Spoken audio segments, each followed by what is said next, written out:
earlier, I had a chat with NLC's Head of Public Affairs, Upah, on the issues around the minimum wage. It would seem as if the government has been clear in its intentions. Specifically, the Secretary of the Government of the Federation spoke where he accused Labour of treason, that such act as shutting down Nigeria's national grid amounts to treason. And isn't that why, again, the National Assembly is moving to ensure that such move in the future from Labour is stopped? Well, let me say here and now that if the Secretary to the government did say that our strike was an act of treason. Not your strike? Yes. Shutting down the national grid, that act. I mean, the shutting down of the national grid. Yeah, he will show us where it is stated in law that such an act is treason. What constitutes treason? What constitutes treason are clearly stated. I am not sure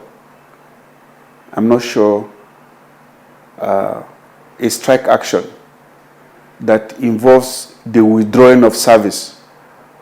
All we simply did was we withdrew our services across the sectors. And let me try to explain something here.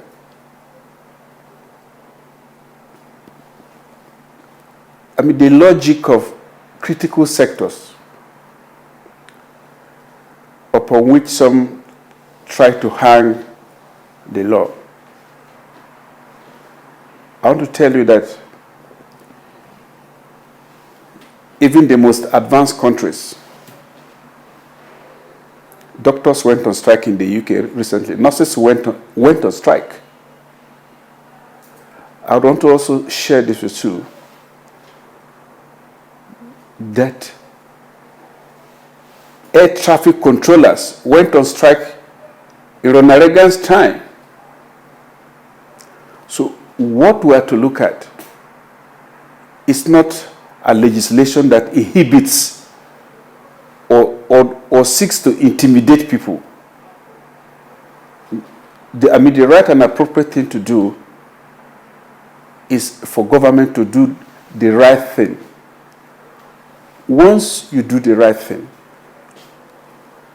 strikes will become obsolete. They become unnecessary. But so long as you do not do the right thing, you do not adhere to promises made, even in writing, you do not perform your statutory duty, the right to respond resides with the injured party. So, I must say, labeling us as criminals with whatever it is, either we are committed treason, whatever it is going on, that is not going to work. That is not going to intimidate any of us. Okay? If they like, they can go and tie all of us to the stakes and shoot us in the course of this. Let's see if that will end the problem. So long as there is misgovernance, so long as there is corruption, so long as the high cost of governance persists. I am going to read from the editorial comment of leadership today, Friday 7th, 2024. Senate and the proposed law against strike.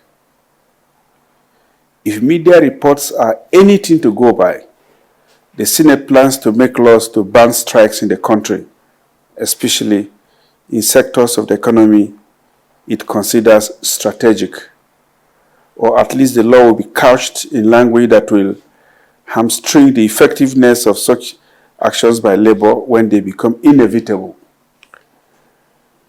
The proposed law will be part of the envisaged National Minimum Wage Act. We are appalled that the lawmakers are harboring this thinking instead of focusing on good governance. This is one thing we believe government is plotting to do. And we also believe, I'm sure you read the report of the drafting of soldiers to the venue of the meeting that eventually led to the signing of the MOU to suspend the strike. Did you think that was to make forced labor to get to sign the MOU? Well, it raised a lot of suspicions. Government was embarking in an act of intimidation. Yes. There was no reason for militarizing the environment. Absolutely none. And of course, that report was escalated to the international community, and out of embarrassment, the soldiers were withdrawn. But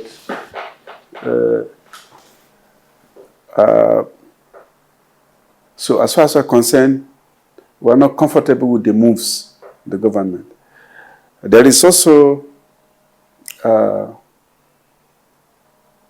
in fact, we keep on hearing other sinister reports or sinister motives. Of course, but we're keeping our own act to our chest.